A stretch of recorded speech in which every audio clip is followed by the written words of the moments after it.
involved in running a very successful business, but not only a successful business, but he has, and they have, a unique business model because their company is worker-owned.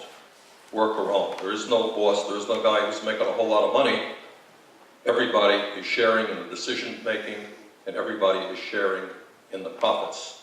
And that is an extraordinary model. And in fact, because we're so excited about what that company is doing, and a number of other companies in the state of Vermont that are worker-owned, we have introduced legislation to make it easier for companies to move in that direction.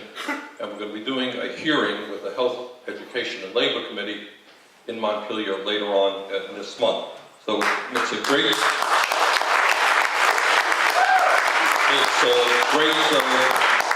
pleasure for me to introduce an old friend of mine, Paul Millman, who's the CEO of Chroma in Bellows Falls.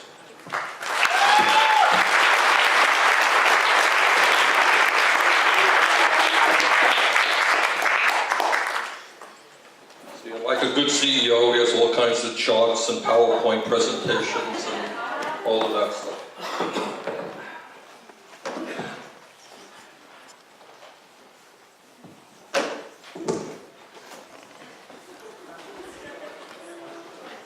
I don't know if you all can see this.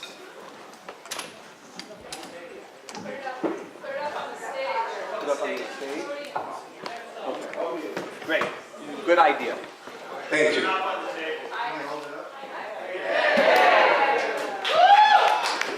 So what this chart shows is the growth in healthcare spending as a percentage of overall payroll. And I actually have two charts, and I guess you sort of have to see both.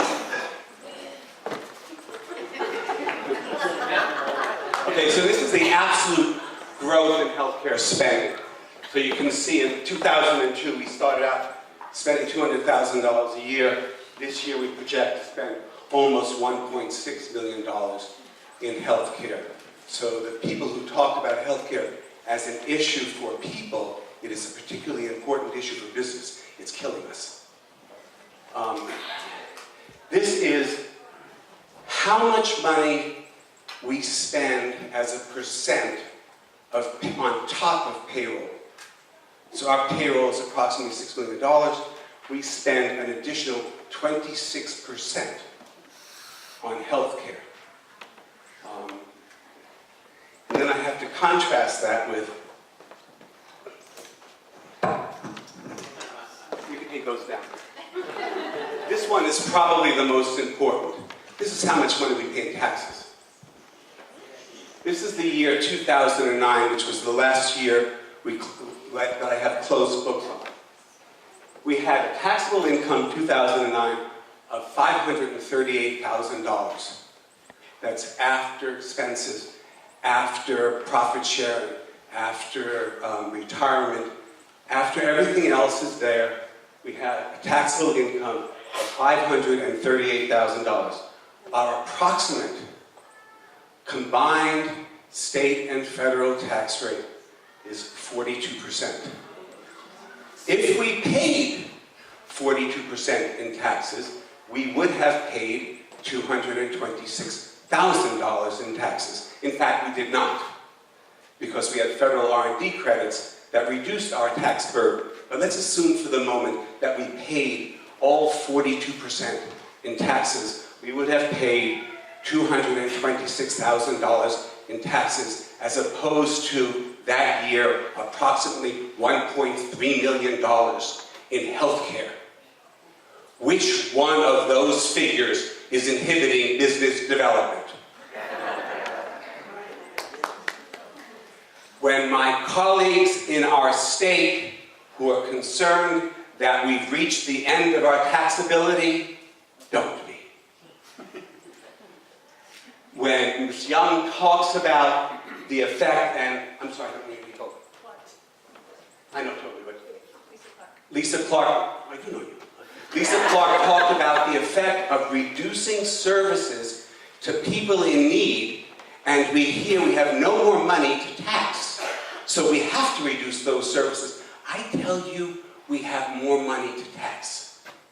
I tell you that business can afford to be taxed so that we don't have to reduce the services to those who are in need. If you look at this number is based upon gross sales of $20 million.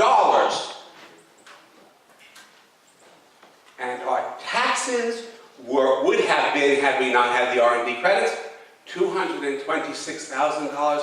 We can afford more. Businesses can afford to pay more taxes so that people don't have to go without in our state.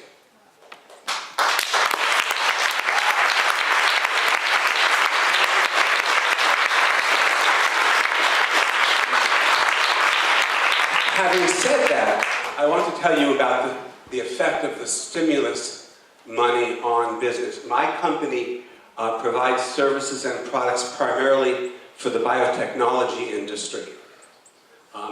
And fiscal year 2010, which ended at the end of April, was a down year for us. It was the first year in 19 that Chroma suffered a down year. We went backwards in our sales. Fiscal year 2011, which is the year that we're in right now, is an amazing up year. What's the difference? One of the differences is that the NIH got additional money to spend. Research in bio and biotechnology is funded by the National Institutes for Health. Let nobody be confused that Big Pharma spends money on research. They do not. They spend a great deal of money on marketing. The National Institutes of Health, the Howard Hughes Foundation, the Beckman Foundation, and a few other smaller foundations spend money on research. All research is public or nonprofit. The for-profits spend very little money on research. So we benefit, and are benefiting now, from the stimulus money that went to the NIH, that then goes to the scientists in the field, who then buy microscopes and other kinds of equipment that have chroma filters inside of it. So the stimulus money does work, is working very importantly. The only problem is China's spending more than we are.